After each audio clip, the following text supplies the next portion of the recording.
Olá, mamães! Estamos aqui mais uma vez no nosso Mamãe Super Pod.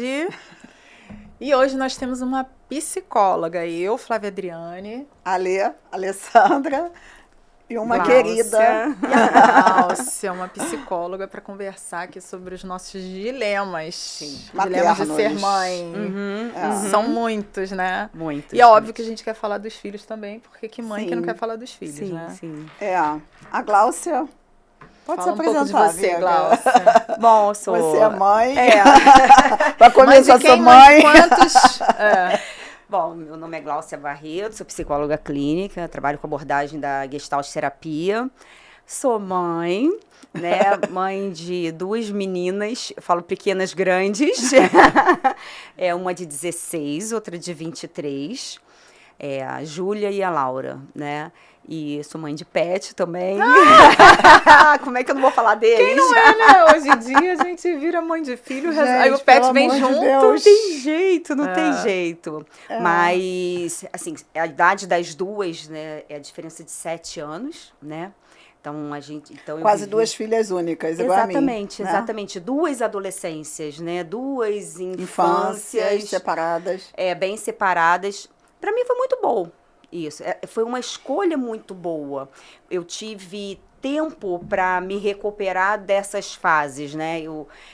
Assim, foi realmente uma opção.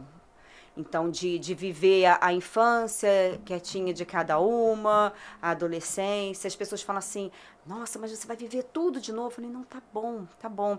É outra cabeça, tô mais Outro madura, momento. outro momento. É outro momento, Eu nem penso na questão assim, a Júlia, que é a mais velha, me ajudar. Não penso nessa questão. Para mim, foi mais decisivo no sentido de... ela vai ter mais a maturidade de lidar com o momento da menor, né? Enquanto que quando é muito junto, assim, Gláucia, particularmente, eu não gostaria de ter que lidar com dois pequenos ao mesmo tempo. Eu tenho até hoje, né? Porque tem Qual foi a um ano e diferença? 3 meses de diferença. Nossa, Então, quando a pouco. segunda nasceu, a primeira ainda era... Bebê. Tava no colo, Bebê, Ainda muito trocava bebê. fralda. Ainda... Uma na barriga e outra no colo. Né? Tava com Nossa. 7 meses quando eu descobri a gravidez. Eu super admiro. punk. Eu admiro. Eu não teria essa estrutura, por punk. isso que eu optei por É realmente... engraçado, isso é uma coisa que assim, aconteceu também Aconteceu. comigo dessa forma, né? Aham. Uma diferença de 10 anos. Aham.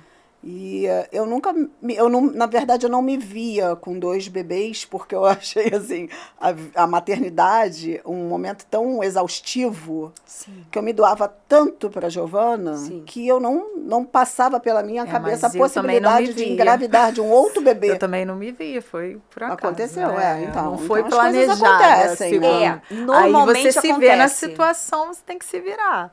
Mas é um negócio quando bem chega, pesado. chegou. Sim. Psicologicamente, pra mim, eu me recordo, assim, do momento de, caraca, eu vou morrer, eu não vou aguentar.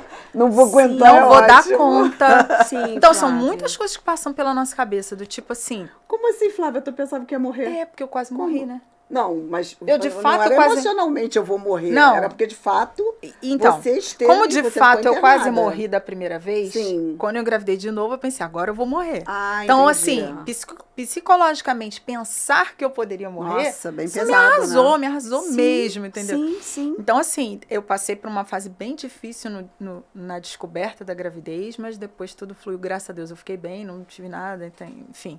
Mas eu também tinha o seguinte pensamento, poxa, eu não vou conseguir dar mais atenção à minha filha da maneira que eu dava. Aham.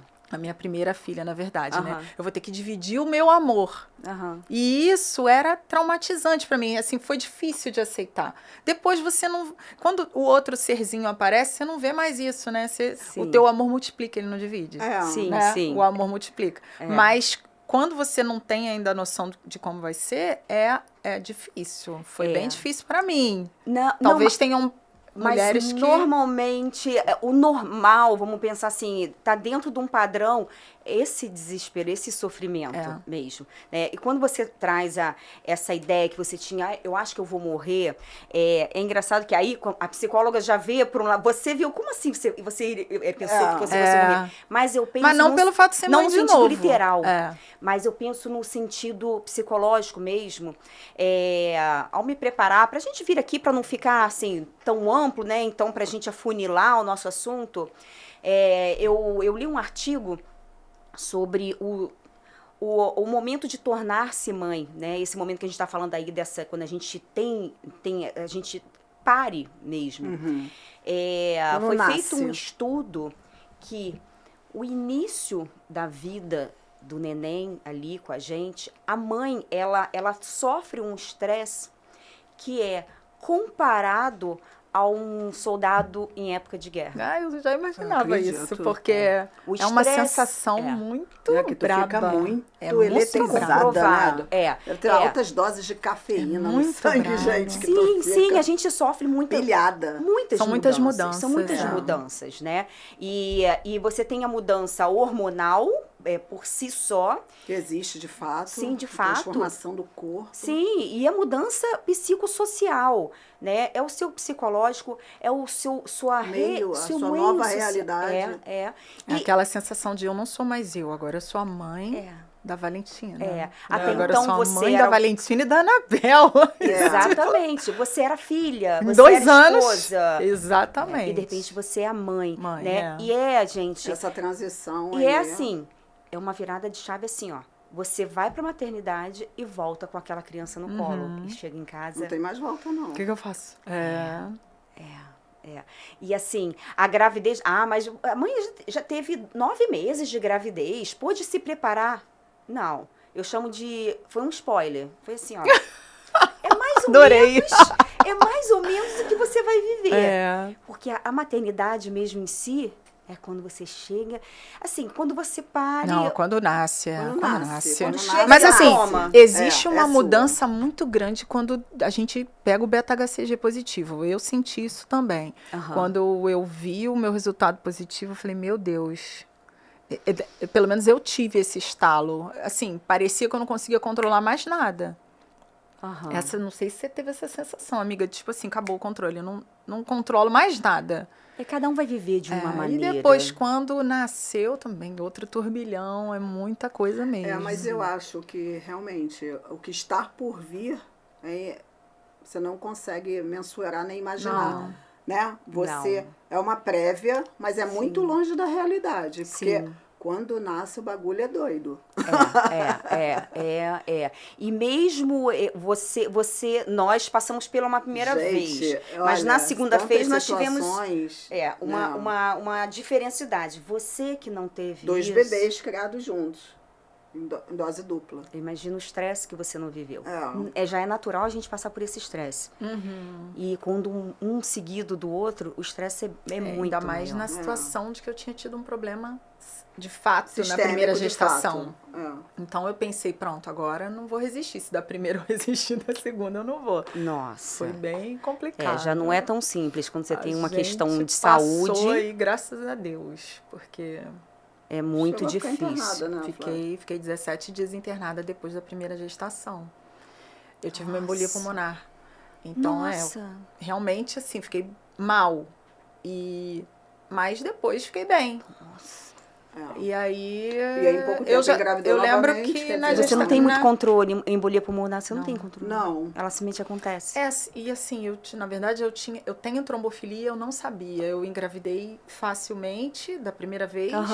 Nunca tinha tentado engravidar, nunca tive nenhuma perda gestacional.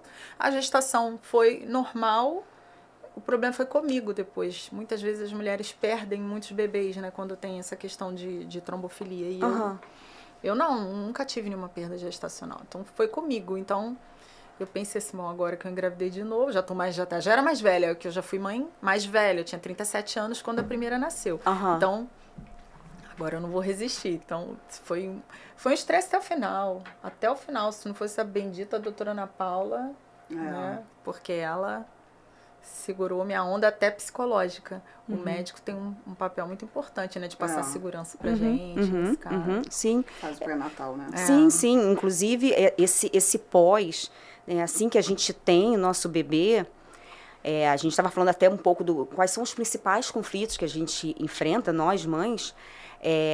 A questão da rede de apoio é fundamental. Você falou, minha médica me deu esse apoio. É muito, muito importante. Tanto os profissionais que estão envolvidos ali naquele momento, tão importante da nossa vida, quanto nossa família. Quem quer que seja, até amigos, alguém que more muito próximo, que nem todo mundo tem família por perto, ou tem uma família, né? Sim. Mas que tem uma rede de apoio, qualquer que seja ela. Isso é muito fundamental. Claro, além do companheiro, da companheira, enfim, né? Você tem ali alguém. Claro que é um assunto muito amplo, né? Porque a gente tem as mães solos, né? E por aí vai, né? Pessoas que têm doenças, enfim. Mas para a gente ficar no mais superficialmente falando aqui, né? De uma forma coletiva, a rede de apoio ela é fundamental nesse processo psicológico que a mãe está passando, né? E as pessoas assim, mas eu não consigo delegar. Não, você vai aprender a delegar naquele momento ali, né? E é delegar mesmo, né? Olha, delegar e virar as costas. É muita coisa para lidar naquele momento. E além de tudo, você tem uma terapia. Isso aí é só na terapia, porque tem muitas mães que não conseguem delegar até hoje. Eu vejo minha sogra, assim, que... Abraça tudo. Abraça tudo. Como é que se abraça? Muitas mulheres, consegue, né? gente, Muitas mulheres. Não consegue, Lia. Tá, não, nunca fez, imagina. Não. E assim, não, consegue. Terapia é coisa de mãe Nutella. E vamos chegar lá, gente. Vamos chegar no mãe Nutella depois. Mas consegue-se, mas a custa do quê, né? Qual é o custo disso? Não é mesmo, né? Essa questão de mãe Nutella, mãe raiz, isso aí dá muito pano pra manga. Esse final de semana, a Juju pra mim, mamãe, eu vi uma charge tão engraçada, eu lembrei de você. Eu falei, filha, por quê? Não, porque tava assim, mãe raiz e mãe Nutella. Ela é muito esperta, né? Aí ela parou, fez uma pausa. Aí perguntou pra mim, você acha que você é o quê, mamãe? Eu falei assim, eu sou mãe Nutella. Aí tava assim, o Joãozinho no canto da árvore e a mãe Nutella falando assim, cuidado, filhinho, você vai cair. E no outro... A mãe Nutella falando a mãe Nutella, seu idiota, tu tá vendo que a árvore vai quebrar? Se tu cair, tu ainda vai apanhar. Eu falei, você acha que a mamãe seria capaz? Ela, eu acho. Eu falei, então eu devo ser mãe raiz. Eu acho que tem que ter um equilíbrio, amiga. A gente tem que ser meio Nutella, meio raiz, dependendo da situação. Exatamente. Pulando para essa parte da mãe Nutella, mãe raiz, nem né? 8 nem 80. Né? Esse é o grande nem tão lance. Fofinho, porque senão você não educa. Sim, não vai criar você fica muito permissiva. Sim, e nem tão grosseiro, porque senão você também não transfere amorosidade, aqui, né? Você também não transfere amorosidade. É muito importante para a criança se sentir amada, né? Sim. Mas... O grande lance é esse, da mãe Nutella e mãe raiz, é isso. É você achar um equilíbrio, né? Você tem uma tendência, assim, a ser raiz. Talvez você vai pender mais para um lado ou para o outro, mas tem que tentar equilibrar. A personalidade, né, da mãe, né? Mas é sempre pensando no equilíbrio. Nem tanto lá, nem tanto cá, nem tanto ao céu, nem tanto à terra. Ou seja, se a gente puder fazer esse equilíbrio, né, de... tudo na vida é isso, né, Glaucia? Tudo. Se a gente pensa, tudo é. Eu acho que cada mãe deve pegar referência na sua própria mãe, né? Então, se a sua mãe foi muito raiz, talvez você tenha esse lado raiz ainda bem forte. Ou talvez até você combata tanto isso que você se torne a mais Nutella de todas. Então, assim, cada uma vai lidar de um jeito com a sua própria maternidade. A influência da mãe, né, da nossa mãe, tem, mas ela não necessariamente a gente tem que seguir o que foi nos ensinado, né? Porque, por exemplo, eu não me sinto tão influenciada pelo comportamento da minha mãe, entendeu? Porque a minha tia era muito presente na nossa criação. E nós éramos 3, se não, às vezes 5, porque meus primos também ficavam lá em casa com a gente. Então, assim, era muita criança para dividir a atenção. Então, não tinha um foco em mim. Era uma criação meio que no um toque de caixa ali. Então, sinceramente, não, eu acho mais que faz parte mesmo de uma personalidade minha própria. Você foi seguindo entendeu? A minha seus instintos. Sim, os próprios instintos, a minha formação mesmo, toque de caixa, vamos lá, porque vai ter que funcionar, vamos andar, que a coisa tem que fluir. E eu não considero que eu tenha trazido resíduo. Ainda que as terapeutas digam, né, Flávia? Gláucia. Flávia tá falando, eu tenho, aí eu... Flávia, as terapeutas dizem, né, que sim, você se espelha na mãe, não é isso? Não, eu tenho muito da minha mãe, eu vejo muito da minha mãe em mim. Mas também tenho o meu jeito, né? Você se espelha, mas eu não sei nem se o nome, o termo seria se espelhar. Você tem uma influência, mas é interessante quando você tem uma personalidade em que você siga seus instintos e tem aquilo ou como influência ou não quero fazer igual, eu quero fazer diferente. Tem isso também, né? Tem-se muito essa ideia de que, eu vou criar meus filhos de acordo com como fui criada. Não, vai ser ali, não é um reflexo, mas assim, de repente, um exemplo ali que você tem, que você viveu, mas, diante dos seus instintos maternos e junto da sua personalidade, obviamente, você não é só mãe, você é alguém ali, né, uma pessoa. Então, você pensa, bom, eu quero repetir isso para o meu filho? Ou, não quero repetir. E eu não vou repetir, eu vou fazer de acordo com a minha personalidade, minha vivência de vida, meus instintos maternos. Que é outro grande problema que hoje, né, digo, a era da tecnologia que a gente vive, tem muita informação aqui. E as mães estão ficando muito confusas, não estão muito indo naquela questão do instinto, na intuição. Está muito de orientação focado num protocolo, aqui. Né, de internet. E você é bombardeado por muita coisa, com muitas linhas de raciocínio. E aí, isso te traz o quê? Uma ansiedade absurda. Exatamente. Né? Você não sabe. Bom, aí você acaba esquecendo quem é você, o que é adequado para mim. A sua essência. Né? Será que está certo? Aí, se eu não quiser fazer assim, será que eu estou certa? Será que eu vou estar errada? O que eu vou estar causando, né? Se eu agir segundo a minha intuição. Você fica sempre naquela... E o julgamento. Isso não, tá? Depende muito da personalidade, né, da pessoa, mas assim, e tem um julgamento muito grande. Eu entendo, porque a gente vê comportamento das mães, de um modo geral, muito mimizento, né? Sim, porque vão sempre tentando seguir o que está sendo dito, o que está sendo ditado. Porque o filho não pode chorar, o filho não pode cair, o filho não pode bater. Pô, caramba, como é que você cresce como pessoa na vida? Caiu, você levanta. Você bateu, você chorou, você enxuga as lágrimas, que daqui a pouco você vai começar a sorrir novamente. A gente tem que educar uma pessoa para a vida, porque a vida não é fácil. Só de flores. Na verdade... Olha, eu digo muito para os meus pacientes já até conhecem essa fala. Fala assim, olha, você não vai aprender, você não vai crescer estourando champanhe. Champanhe é bom pra caramba, mas você vai aprender, sabe como? Ali, ó, no chão, quando você estiver com aquela dor absurda, quando estiver no sofrimento, aí você vai crescer. Desculpa, não sou eu que estou falando isso, é a ironia da vida. A vida funciona assim. Estourar champanhe, comemorar, estar na felicidade, é bom demais, a gente está usufruindo. Mas a hora que a gente amadurece, a hora que a gente cresce mesmo, é na hora da dor, não tem jeito. Né? Então, como é que você vai evitar que seu filho não se frustre? Como é que você vai evitar que ele não passe por tristezas? Sim, claro, a gente gostaria que não passasse, né? Claro que a gente não quer, mas é inevitável. Mas viver já começa isso. chorando. Sim. Se fosse tão bom, não chorava, né? Se chegar já sem é o start chorar. da vida. Chegou, né? Saiu daquele ambiente ali quentinho, gostosinho, né? Que não precisava fazer esforço nenhum para se alimentar. Sim. E ele já começa se frustrando ali, na hora que está ali, quando o bebê, né? Nascimento, quando ele quer mamar e tudo mais. Então, ele vai ter que se esforçar para mamar. Sim, né? sim, exatamente. Então, assim, não tem como a gente fugir das dores da vida, né? A gente já tem dor ali na hora que nasce mesmo. E é dor para tudo quanto é lado, né? Para filho, para mãe, né? Então, não tem como fugir muito disso. Limite, assim, Gláucia, assim, eu não sou assim, eu sou um pouco mandona, autoritária, né, fui criada cheio de menino dentro de casa. E aí, eu não sei ser, assim, muito fofa com as meninas, né? Dou muito beijo, muito abraço, mas eu tenho um pouco de dificuldade de lidar com alguma coisa que eu queira que elas façam sem que encare como uma ordem.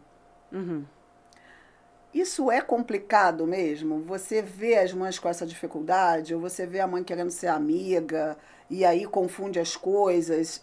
É ruim você transferir para o seu filho o posicionamento de amizade dentro da relação mãe-filho? Olha, ser amigo do filho, você não é o primeiro... Objetivo. Não. Ah, eu sou a melhor amiga da minha filha. Tão bonito falar isso, mas não é o mais saudável pensando psicologicamente. Muitas mães vão, ai caramba, que absurdo e tal. Mas não quer dizer que você não tenha que ser parceira, cúmplice. Tudo que uma amiga é. Pode ser. Pode ser, né? Mas realmente em primeiro lugar, a maternidade, né? É mãe. Eu sou primeiro sua mãe. Sou eu que vou falar pra você algo que você não queira ouvir e que talvez uma amiga não falaria. Sou eu que vou colocar limites para você, sou eu que vou falar sobre limites e consequências da vida. Enfim, então assim, essa coisa da amizade, as coisas bonitas que é da cumplicidade, da sinceridade, da parceria infinita, a mãe pode ser, mas primeiro a mãe é mãe. A mãe tem que cumprir seu papel. E aí você me pergunta assim, mas aí como é que a gente coloca isso, né? De que forma? Tem uma regrinha básica, Ale, que eu falo muito sobre isso. Você pode passar muitas coisas para os seus filhos, mas você fala, a maneira como você vai falar é que vai fazer toda a diferença. Então, é a maneira como você fala e sempre considerando que ali está seu filho e está seu filho que é um ser independente de você. Que é um ser que tem suas vontades próprias, Sim, que é um ser... É um outro indivíduo. É um outro indivíduo, que né? não é você. Porque eu ouço muito assim, meu filho, minha filha, então cala a boca, sou eu que mando, acabou, é isso e pronto, acabou. Não, peraí, vamos devagar nisso aí, né? Por quê? Se você está ensinando a ter respeito no mundo, lá fora, quando ele estiver sozinho no mundo, como é que você não vai respeitar o seu filho, né? Sim. Então, duas regrinhas... Você não consegue ensinar respeito, né? Porque você não está respeitando. Exatamente. Né? Então, você precisa respeitá-lo. Então, assim, o que eu penso são duas regrinhas bem básicas. Uma, a maneira como você fala. Nossa, você pode transmitir o que você quiser, mas a forma como você fala, com amor, com carinho, eu falo muito sobre olhar nos olhos. Nossa, é falar olhando nos olhos, eu tô aqui para você, sabe? Então, esse contato, ele é muito diferencial. Acho que fala mais do que as palavras, né? Sim, e a maneira como os você olhos, fala. Né? Os olhos amam, né? Sim, exatamente. Então, você só dar ordens e você não ter esse contato... O olhar não engana. Exatamente. E sempre respeitando como um indivíduo, como você falou. É um indivíduo. É seu filho, tá, mas ele tem ali os limites dele, os gostos, as vontades, claro, dentro de um limite de educação, de proporcional a uma idade, né, obviamente, mas a gente precisa ter essa consideração. Entende? Elas, né, você sabe que aliás, nós três somos mães de duas meninas, né? Duas meninas também, né? Então, quando chega pra mim, que a Juliana agora já tá com 9, e ela mesma se arruma, né? Então ela chega, e aí, mamãe, gostou? Eu falo assim, olha, tá perguntando, eu vou te responder. Eu acho que essa blusa não valorizou, não combinou com a calça. Mas se você achou que ficou legal, que tá se sentindo bem, né? Então, ok. Quem tá usando é você. Aí, você acha que eu poderia colocar outra blusa? Eu acho. Mas ela vai mudar se ela quiser. Não tem problema se minha filha vai sair de roxo e amarelo, sei lá, entendeu? Não sou eu que tô usando. Sim. Entendeu? Deixa sempre isso bem claro. Olha, não te valorizou, mas se você tá se sentindo bem, o meu nome é Alessandra, o seu é Juliana, o seu é Giovana, então cada um aqui, né, tem uma personalidade, tem um traço próprio. Sim. Então, assim, tá perguntando a minha opinião, tô te dando, mas... né? Eu acho que é sempre assim. Às vezes você vai fazer a pessoa enxergar uma coisa que ela não está enxergando. Exatamente. Né? Você tá que de repente uma amiga não faria. Exatamente. Você está propondo a ela, apesar da altura dos 9 aninhos dela, tudo, é uma reflexão. Tanto que ela pergunta, ué, mãe, então o que você acha que eu devo? Então, você está promovendo para ela uma reflexão. Reflexão, um olhar de si mesmo. Você está promovendo a ela, olha, eu te respeito. Eu acho isso, mas se você quiser, ok. Então, assim, você está promovendo respeito. Olha quanta coisa que no momento bobo ali de troca de roupa, que você está ensinando para sua filha, né? Esse carinho, essa amorosidade, esse ponto de reflexão. A autonomia. A gente não trabalha tanta autonomia nos filhos. Fulaninho já tem que aprender a pegar água, tá? Mas fulaninho não pode botar a roupa que quer. Claro, dentro de um bom senso. Então, assim, é autônomo para comer e para beber a aguinha dele, mas ele não pode escolher a roupinha dele. Claro que a gente vai norteando, né? A gente vai norteando, mas dando esse lugar liberdade, de autonomia. né? Porque você precisa também deixar a pessoa se desenvolver como uma pessoa. Isso, porque cada um é um, né? Como você vai falar, né? Um indivíduo. Eu tenho as duas e uma é de um jeito, a outra. Uma quer escolher sempre. Se eu escolher para ela, ela reclama, a Anabel. A outra por ela eu sempre escolhia. Ela não ia ter que pensar. Zona de conforto sempre. O que tiver tá bom. Quais as idades? A mais velha tem 10 anos. E a outra tem 9. A outra tem 9, né? Elas têm 1 ano e 3 meses esperando. Aí é de 10 anos, por ela o que vier tá bom. Às vezes ela reclama se a roupa não for confortável. Então é assim, ela é totalmente prática. Mãe, eu não gostei dessa blusa porque ela aperta meu braço aqui. Ela fica um negocinho, um babadinho, tá apertando meu braço. Eu não gosto disso. Ela quer o mais confortável. Já a outra não. A outra quer o que ela se sente realmente melhor e são muito diferentes, né?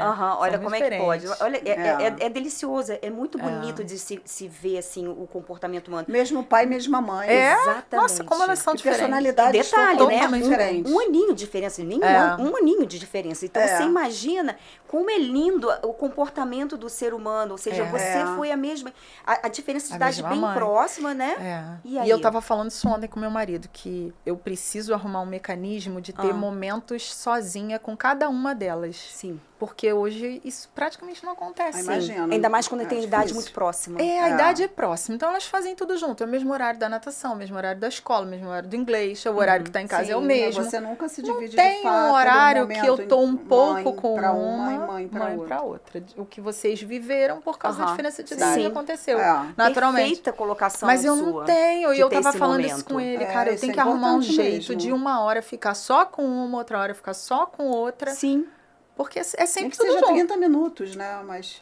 Agora não, mas até pouco tempo atrás, até o banho era junto. Vai as duas pro banho. Porque pra facilitar a vida da gente, né? Quase que um gêmeo, a hora do almoço é quase sempre junto. Elas são praticamente gêmeas. Sim. A hora do almoço é sempre junto, a hora que se arruma é sempre junto, o horário da escola é igual. Esse ano a gente teve a possibilidade de uma ficar de manhã uma tarde. Mas existe também outras implicações. Como tudo na vida tem dois lados. Isso, né? E aí elas duas criam coisas entre elas, né?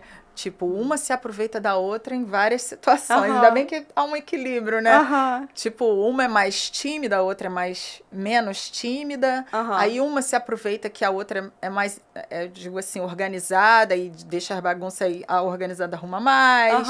E elas vão, uma é mais esperta, faz as coisas mais rápido, a outra vai deixando. Então, é difícil equilibrar. Imagina. Mas agora, as de dois é sempre difícil, né? Sim. Agora, dois ou mais, elas né? Estão em turnos diferentes? Não. Não. Como que a gente faz isso? Não dá. Senão a logística da casa tem como. Não tem.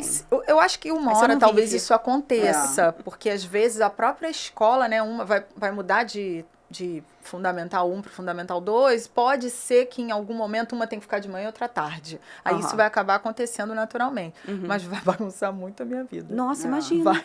Imagina, não. Eu acho engraçado que a Juju, ontem mesmo, eu até morri de rir. Ontem ela pra mim, mamãe, lá de cima, oi, lavo a cabeça. É pra lavar a cabeça hoje? Muito legal, gente. Ela não tem autonomia, ela não se sente dona dos cabelos dela. É isso mesmo. Porque como eu fico gripada... Mas deve ser difícil pra elas, né? Eu fico controlando Sim, isso. Esse negócio de lavar a cabeça Não, de hoje noite, tá não muito pode. frio, não vai lavar a cabeça hoje. Lava a cabeça, mas eu acho engraçadíssimo. Muito. Mamãe, lava a cabeça. Mas, gente, a pessoa não é dona da cabeça dela. Tadinha. Aí eu, não! Tá vendo?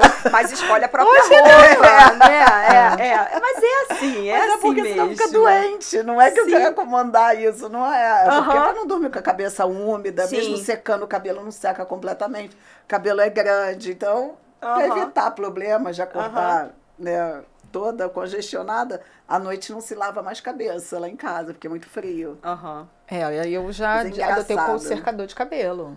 Todo mundo seca o cabelo. Acabou de tomar banho, não tem Muito jeito, pra frio. poder lavar o cabelo à noite. Sim. Eu lá em Senão casa, fica uma semana Porque, assim, sem porque a lavar, Juju, se deixar. eu ainda a considero, com 9, muito pequena. Eu acho. Então, esse período de inverno, que muitas viroses, então, evitar essa coisa de hospital. É chato. Entendeu? Então, cabeça à noite, não lavo. Eu também tenho outro problema, não, que eu boto eu- meia no pé à noite, porque dorme com ar-condicionado. Agora, esse cuidado, essa visão que você tem da Juju, com 9 anos, que ainda é muito menina, você lembra se você tinha com a Gigi? Não, porque assim, não tinha muito esse comportamento de... Porque a Giovana sempre foi muito independente. Então, mas a Gigi... Ela era muito mais proativa Aham, em me enfrentar, no bom Aham. sentido, né? Não Aham. de respeito. sim. Mas iniciativa própria, de condições dela. Então... Queria fazer as próprias sim, coisas. Exatamente. Eu te entendeu? fiz essa pergunta porque, assim, é muito comum a gente ter uma visão da caçula como literalmente aquela a caçula, menorzinha, sabe? Eu tenho isso. É. Eu Mas tenho então, isso. Você lá em e casa a maioria de nós, elas têm a Ale. diferença de 1 ano e eu tenho isso. A gente Viu? tem. Eu É. e o pai. É Ele até natural. chama a A pequena. outra, mais A nova. pequena. Viu? A pequena, 1 aninho só de diferença. É a pequena. Mas a gente tem essa tendência, viu? Agora, bota a meinha dela e Eu tal. boto. É engraçado. A Valentina perdeu o colo muito cedo. Eu costumo dizer isso, que é a minha mais velha. Porque Imagino. quando a outra nasceu, Acabou ela o foi colo pro chão. dela, coitada. Sim. Ela foi pro chão. Começou a andar, já Isso. foi. Aí ela foi pro colo do pai, né? Mais pro colo do pai do que... Ela ficava mais no colo dele do que... Então, assim, durante muito tempo era aqui nele. Ela muito Aham, aqui. aham. E a irmã no carrinho, no meu colo, Porque né? o Porque ela era mais homem pesada. Não dá muito colo, né? O homem bota muito Não, mas aqui. ele, ele A pegava gente- muito elas no colo. Sempre pegou. Mas vamos no shopping? Jogava aqui. Aham, Mas aham. sempre andava, tinha inclusive várias situações que ele andava com as duas no colo e ele queria andar com as duas no colo. Então, assim, ele queria dizer minhas filhas, Sim, né? sim, Andar, sim, ele queria aham. aquilo. Mas a Bel ficou sendo a bebê da casa há muito tempo. Agora que ela tá crescendo, eu tô tentando desligar isso de todo mundo, inclusive Sim. pra irmã. Porque a irmã cuida dela como se ela fosse a irmãzinha. Aham. Mesmo só com 1 ano de diferença. Engraçado, né? Ela cuida da irmã. É porque não deixa de ser a caçula. É a caçula. Na educação com a Giovana e a Juliana, eu, quando engravidei da Juliana, eu não tinha, assim, como você, eu não tinha isso. De pensar, porque a Giovana vai me ajudar. Não, eu não Aham. pensava Aham. nessa possibilidade dela me ajudar. Eu não coloquei ela como um suporte meu. Sim. Era outra filha. Aham. E Perfeito. a Giovana não tem isso, entendeu? Tanto é que eu acho engraçado e, ao mesmo tempo, eu fico até assim meio que estarrecida, que a Giovana trata a Juliana como se ela tivesse 16 e ela... Aham. Como Quase se elas que de igual tivessem a pra igual. mesma idade, né? Entendeu? Eu falei, gente, não é Aham. possível, você não enxerga que ela... São 10 anos e que ela não acompanha você. Aham. Porque talvez isso tenha sido até uma influência minha, de não colocar ela, Aham. não inserir ela Aham.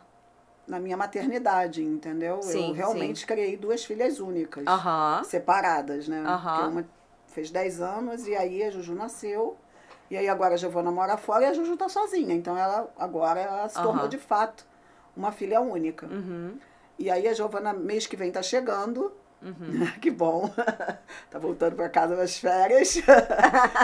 E aí é interessante de vê-las juntas, porque eu fui, Giovana, a Juliana não é adolescente. Elas disputam as coisas. Ela é criança Engraçado. e você está saindo da adolescência. Aham. Essa coisa As de você minhas com criar... 7 anos de diferença também, elas são muito de igual para igual. Muito, 16 e 23. Nossa, é muita diferença. Mas não se enxergam, né? Não. Nossa, tricotam muito. É muito interessante, muito interessante. Que você também não colocou, né? A mais velha nessa condição não, de... Não eu coloquei, também. não. A Giovana não tinha obrigações com a Juliana. Não tinha. Não tinha, não. E eu acho que até uma questão de personalidade mesmo. A Júlia não é muito maternal. A Laura já é. A Giovana também não é. Eu acho que tem muito a ver essa questão da personalidade. Não sei, a sua mais velha, ela tem um ar mais maternal, jeito mais maternal? Né? Eu não sei te dizer, não. Ela é muito muito grudada comigo. Ainda, né? Ela é muito assim, mamãe, muito grudada comigo. Mais que a outra. Mas eu não sei se ela tem... A Juju tem esse lado maternal aflorado. Ela tem vários filhos. Não, elas se também... tiver calor, ela bota roupa de verão nas crianças. Se tiver frio, ela agasalha todo mundo.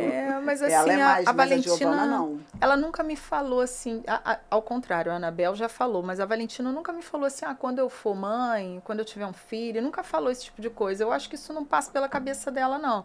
Mas a Anabel, sim. Inclusive, quando ela descobriu como que o neném nascia, ela falou que ela não ia querer que cortasse a barriga dela de jeito nenhum.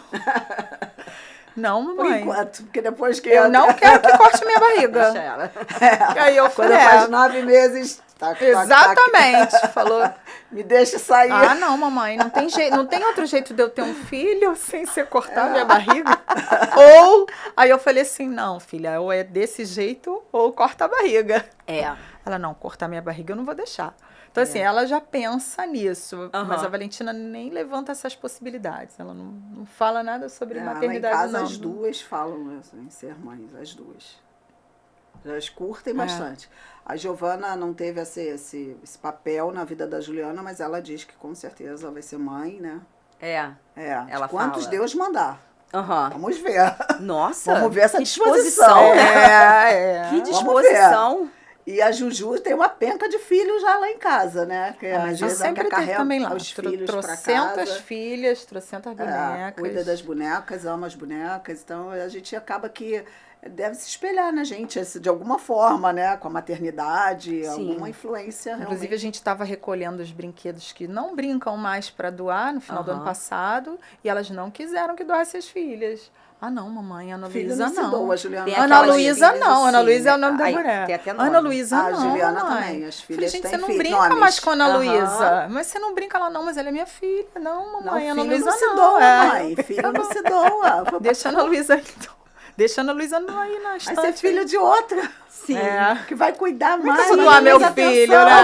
Dá pra entender ela. Como é que eu vou dar meu filho assim? Não. Gláucia, existe sintomas, assim, características que você começa a observar numa criança para a mãe ter a percepção de que está precisando do suporte psicológico? Assim? Sim.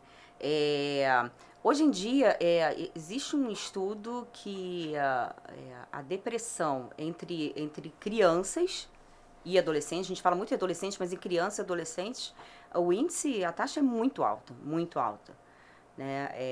Uma criança de 8, 9 anos pode ter depressão? Sim. Tem Existe diagnóstico de depressão? É mesmo? Depressão infantil. Porque, na verdade, a depressão, ela tem uma condição fisiológica, neurofisiológica, né? É uma baixa de produção assim de como nos neurotransmissores. adultos também. Exatamente. Sim. Só que é um cérebro pequenininho, mas pode acontecer também, né? E claro, fatores externos que vêm ali alavancando demais esse índice. Então, sintomas. É da depressão, normalmente, que a gente já conhece. Se é uma criança que está apresentando uma irritabilidade mais frequente, acentuada, né? A gente pensa muito na intensidade e na persistência do sintoma, para a gente realmente ver se não é algo passageiro, né, de algo que aconteceu, porque existem, né, os momentos de frustração de que eles passam, né, e que vão trazer irritabilidade, tristeza, como traz para a gente, né? Então, a gente avalia o quê? É a persistência, o tempo e a intensidade desses sintomas. Então, é a irritabilidade, atividades que normalmente aquele pequeno, aquela pequena gostava de fazer e não faz mais. Sempre foi de brincar com os amigos, de repente começa a se isolar. Claro, gente, assim, a gente está falando assim de alguns sintomas que podem ser confusos, Sim, assim, né? Exatamente. Tem uns que são bem claros, né? Tipo, a criança, pode acontecer da criança não querer se levantar, igual tem pessoas que têm depressão que quer ficar só deitada, não quer nada. Começa a ficar mais isolada, não quer sair do quarto, é um sono maior, é uma dificuldade maior de sair de casa, de ir para a escola, tem uma tendência maior de se isolar. Muitos casos mais claros aí, é a tristeza, é o chorinho, né? Então, tudo isso a gente precisa avaliar, uma fadiga, uma letargia, né, mais frequente. Então, claro, tudo é para a gente sempre avaliar o tempo que aquilo está acontecendo, e a intensidade que aquilo está acontecendo, quais os momentos, né, se aconteceu algo de fato na vida da criança. Então, assim, às vezes os sintomas são sutis, né, mas os sintomas são sutis, mas, vamos observar se ele está por muito tempo acontecendo. É só um negocinho de nada, tá? Mas há quanto tempo que ela não quer mais brincar com os amigos? Mas ela estava, época de prova, passou para estudar de manhã, tá estudando de manhã, é normal, tá?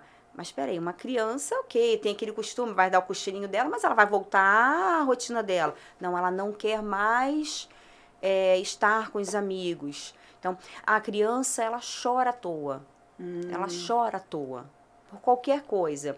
Claro, tem as manhas, então assim, mas a gente vai perceber, é um choro doído, um choro sentido, e que acontece com maior frequência, né? Então, tudo isso... Às vezes um choro descabido também, né? Chorando demais por uma coisa que não cabe, não cabe, é desproporcional, né? Então, o diagnóstico a gente faz junto com um psiquiatra. É preciso sempre um psicólogo e também um psiquiatra fechando esse diagnóstico. Inclusive os TDAHs, os outros transtornos, é importante que a gente faça sempre esse fechamento, esse diagnóstico com um psiquiatra. É multidisciplinar mesmo. É você fazer um contato. Tá falando de multidisciplinar, né? Então a criança está apresentando isso, então vamos ver como é que ela está se comportando na escola. Tá batendo, né? Na escola ela tem também, como é que estão as notas? A pedagoga, a psicopedagoga. Exatamente. Aí a gente vai conversar com o psicopedagogo, com a psicóloga da escola e ver, olha, fulaninho tá assim, assado, como é que você tá achando? Então, assim, tem toda uma rede aí de profissionais que precisam avaliar, né? É difícil, às vezes, eu digo que a depressão com sintomas, como que eu posso dizer, me fugiu a palavra, mais discretos, sutis. Mais sutis, sabe? Porque quando é muito berrante, né? Então, Sim. assim, mas os sutis são os mais porque, delicados. Por exemplo, o adolescente, eu acho que quando ele entra em depressão, você tem, assim, né? Eu não vivi isso, graças a Deus, com a Giovana, e a Juju ainda é criança. Mas eu penso que seja mais complicado para a mãe avaliar isso, que o adolescente ele já tem essa coisa. Naturalmente ele se isola um pouco, né? Ele já entra mais pro quarto e já fica mais sozinho, ele já quer dormir também mais. Então, para você, uma necessidade já assim, fisiológica. Mas desculpa te interromper, é importante também essa questão da depressão. Quando a gente fala uns sinais que trazem sintomas que a criança não está bem, a gente precisa ver também, meu filho é muito alegre, meu filho está sempre... Sim, é isso que eu ia falar. Não, ele não tem nada. Não, ele pode ter também. Ele também pode ter. Né? Não ia falar isso. Ele é muito alegre, tá sempre com os amiguinhos, mas é uma irritabilidade absurda, uma agressividade além da conta, desproporcional, como você falou. Tem outros sintomas, as notas estão caindo, tá sem foco, sem concentração, tá muito agitado. Então tem isso também. Não tá tão ligado somente àquela criança quietinha, né? Ou adolescente quietinho. Não, nem sempre. Assim como em adultos, né? Como adultos. Tem gente que ri bastante e tem depressão. Exatamente. E quando você fala do adolescente... Faz rir, né? Tem amigos que fazem os outros rirem. Sim, E sim. eles, né, assim, a pessoa mesmo tá em pessoa mesmo depressão. tá mal, é. Aham. E essa fase da adolescência, como você falou do isolamento, que já é muito natural, né, deles, né? É um momento, eu sempre falo muito para os pais, entrem no mundo deles.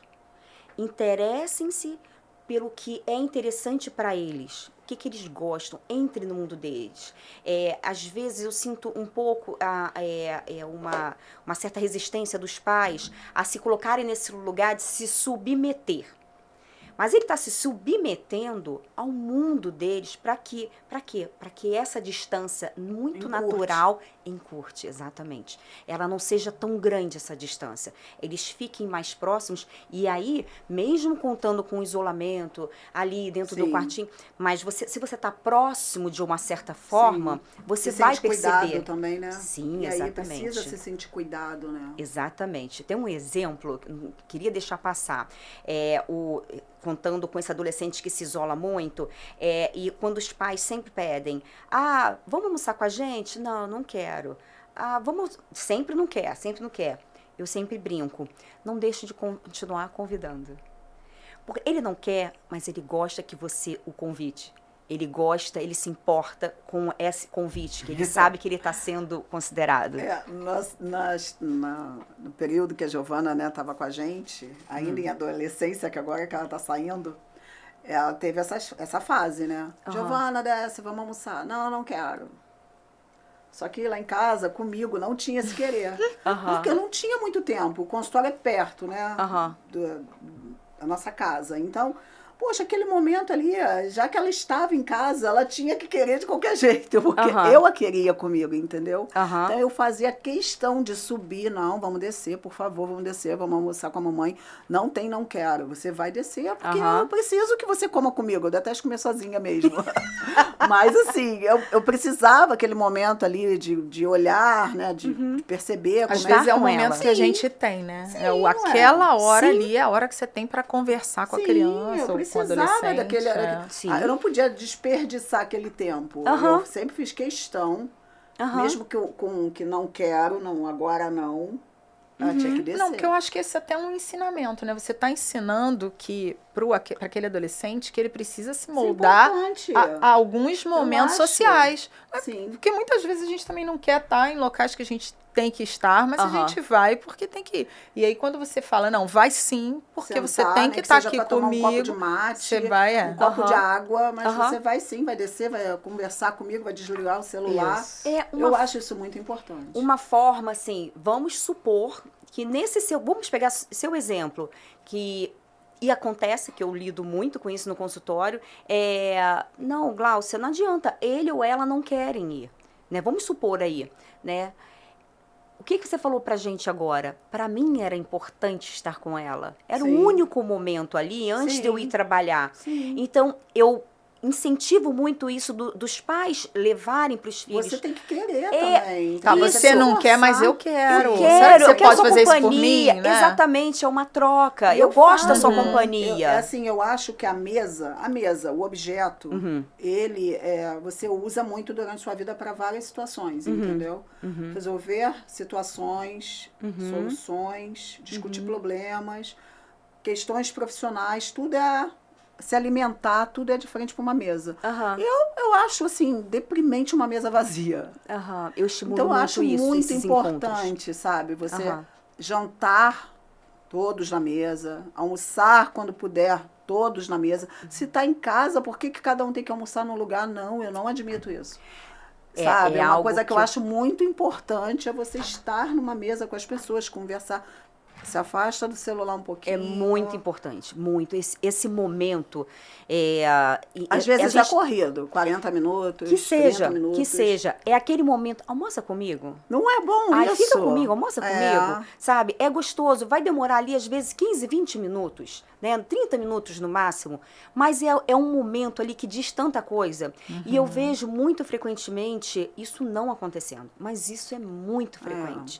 Não lembro a última vez. É isso que eu falo. Eu não tenho muito protocolos via net, né?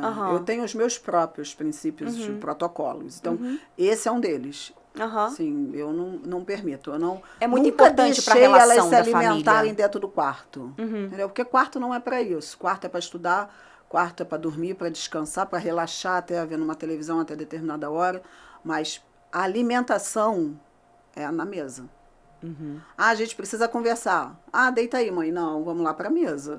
Sério? A gente senta, faça um café, a gente vai conversar na mesa.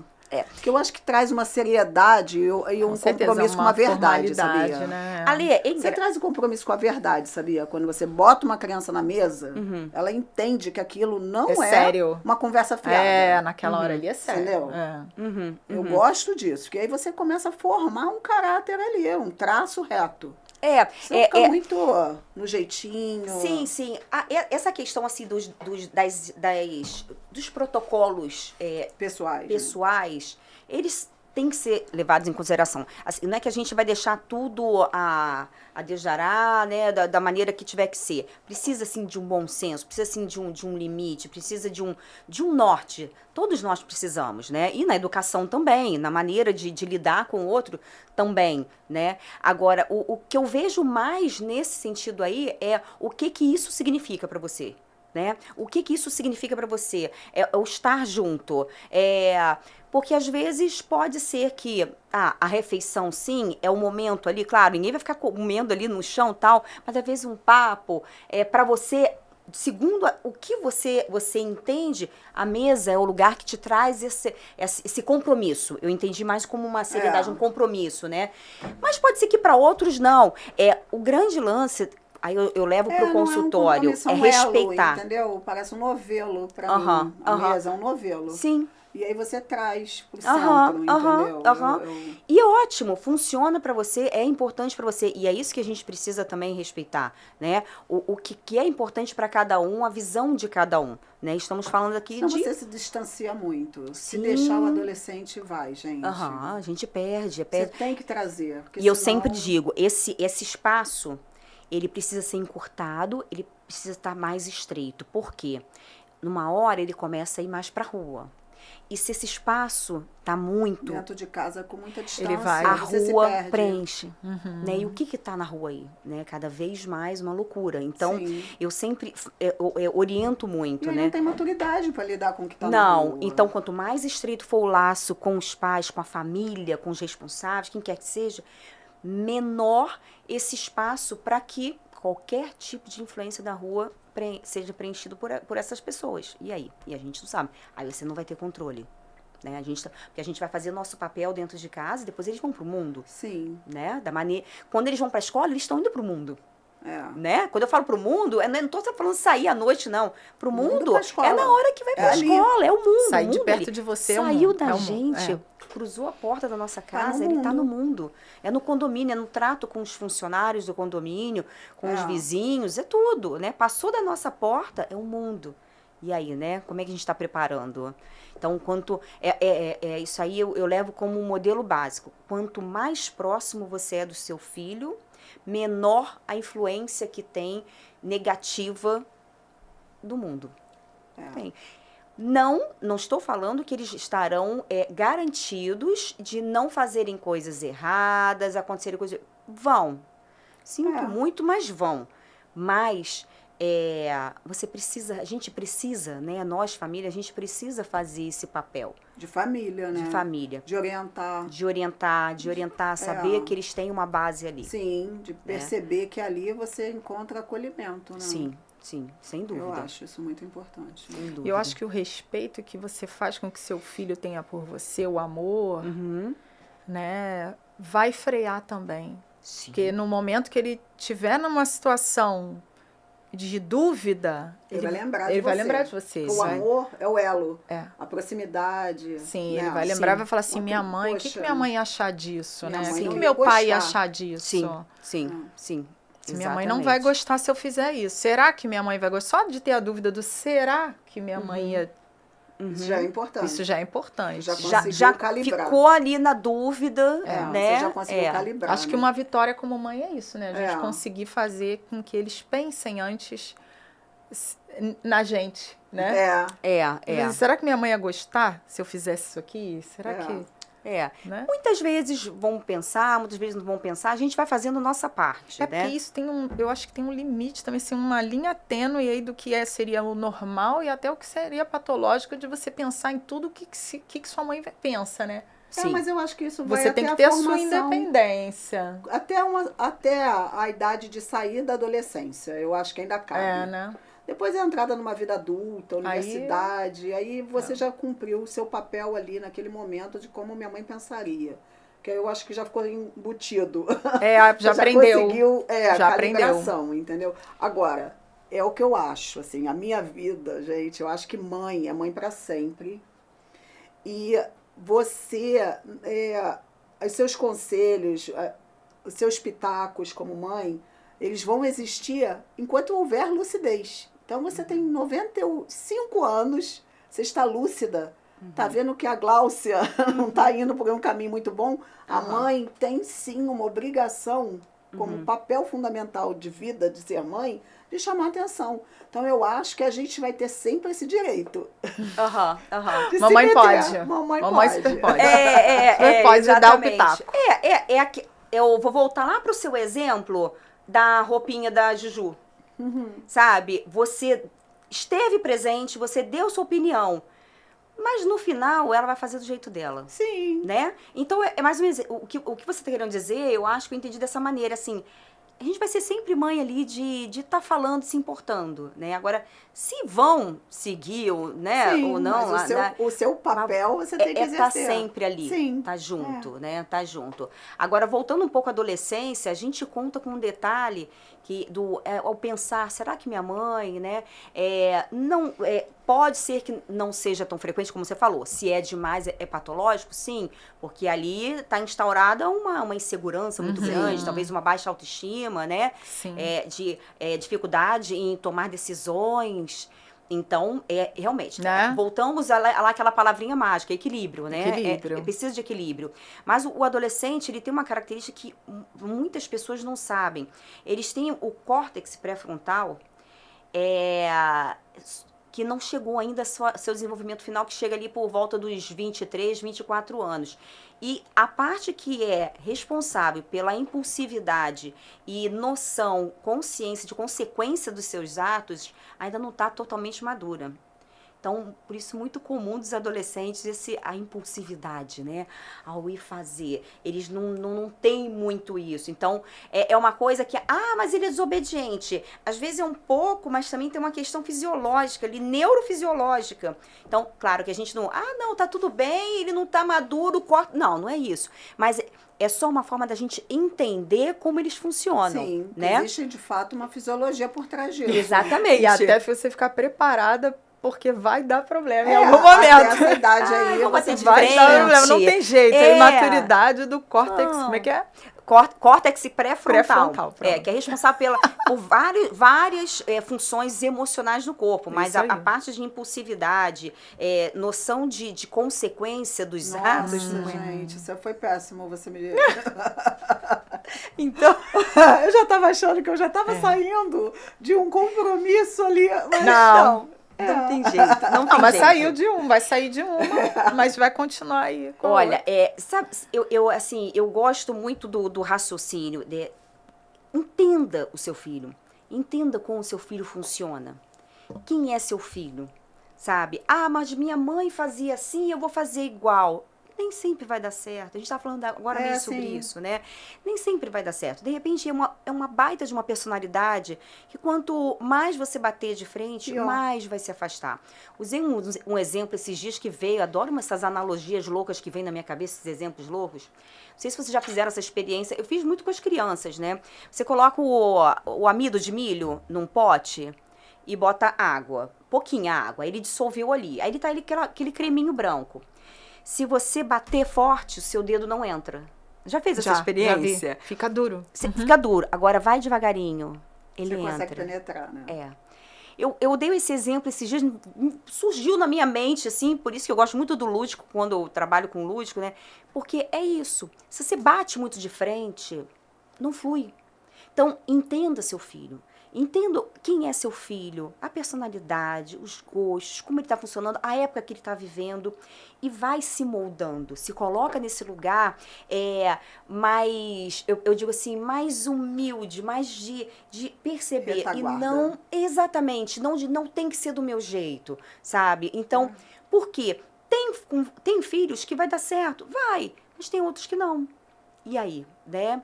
Você vai viver um embate absurdo, que a adolescência é uma fase que parece que ela tem 100 anos. Ela tem muito tempo, porque ela é muito intensa. Muito longa e intensa. É muito intensa. É uma das fases que o nosso cérebro mais desenvolve em tão pouco tempo. Em tão pouco tempo existe uma evolução no cérebro. Em pouquíssimo tempo é a única fase do ser humano. Mas então, em que sentido você está falando? Em crescimento do tecido, não. É da parte Desenvolvimento psicológica, emocional. Mesmo, emocional. É um desenvolvimento absurdo e que vai modificar, como eu falei agora do córtex pré-frontal, até nisso, ou seja, que amadurecimento emoções, mesmo. isso. Então, de amadurecimento. É muita coisa acontecendo dentro daquele corpinho. Fora os hormônios, gente, hormônios sexuais, sabe? Então, assim, é muito hormônio, é uma transformação do corpo muito grande, né? É seio, pelos pubianos, é o pênis, é muito desenvolvimento. Eles estão lidando com muita coisa. A gente tá, mas eles... Também. Muita, sabe? Então, assim, é preciso muita paciência. Eu acho que dá para comparar com o início da maternidade, né? Quando a gente engravida e muda aquilo tudo e cresce o peito e, meu Deus, não sou eu? Quem é essa pessoa aqui? Você sabia que nosso cérebro muda de tamanho na nossa gestação? Só volta 2 anos depois que a gente pariu? É mesmo? Deus do céu. Nosso cérebro. Lembra ali do que a gente estava falando sobre o estresse que um soldado vive? Que a mãe, nos primeiros meses, também vive. É equiparado ao estresse que ela vive. Olha, soldados, viu? atenção. Então, você imagina essa mãe, voltando rápido, fazendo só um link, essa mãe sem um apoio, uma rede de apoio, né, o estresse total que ela está vivendo. Por isso que é muito importante. Companheiro, a família, amigos próximos. Sim, seja lá qual for a rede de apoio, seja lá tem que ter alguma. Sim, né? sim, precisa. Cláudia, queria te agradecer imensamente. Já acabou! Sério? Viu? Rapidinho. Sobreviveu, viu? Rapidinho. Muito obrigada pela A gente passa voando, a gente conversa, acaba rápido. Adorei. Foi muito bom. A gente também adorou, foi ótimo, adorei. Falar sobre psicologia, falar sobre comportamento humano é muito maravilhoso, sabe? Eu trabalho com adultos e adolescentes e pré-adolescentes, né? Eu não trabalho com crianças da primeira infância. Mas a fase idosa também trabalho, é fantástica. Nossa, imagina. Idosa, fantástica. Então, assim, é muito fascinante. Então, assim, tá aqui sendo convidada, a minha amiga aqui, para falar sobre, eu digo que minha profissão, assim, é de sangue. Eu sou apaixonada pelo que eu faço. Né? Eu amo, tenho paixão pelo que eu faço. Então, assim, eu faço com muita maestria. Meu problema com câmera é outra coisa, né? Você pode. Isso é um problema psicológico. Esquece. Vou levar pra terapia. Deixa eu só te fazer uma perguntinha que a gente esqueceu de falar sobre a sua maternidade. Você foi psicóloga primeiro ou o que veio primeiro? Fui psicóloga primeiro. Na primeira, eu ainda estava cursando. Aí tranquei, fiquei ali. O primeiro, voltei só quando ela tinha 2 anos, a Júlia. Eu tinha 24 anos quando eu tive a Júlia. Entendi. Aí terrompi minha faculdade, terminei a minha faculdade com 26 anos, terminei tarde, tá? E a Laura já era formada. Já era formada. A Laura eu tive com 30 anos para 31. Na armadura. É isso aí. Então tá. Obrigada, Cláudia. muito obrigada. Nossa, foi ótimo. Beijo. Obrigada. Tchau, gente. Obrigada.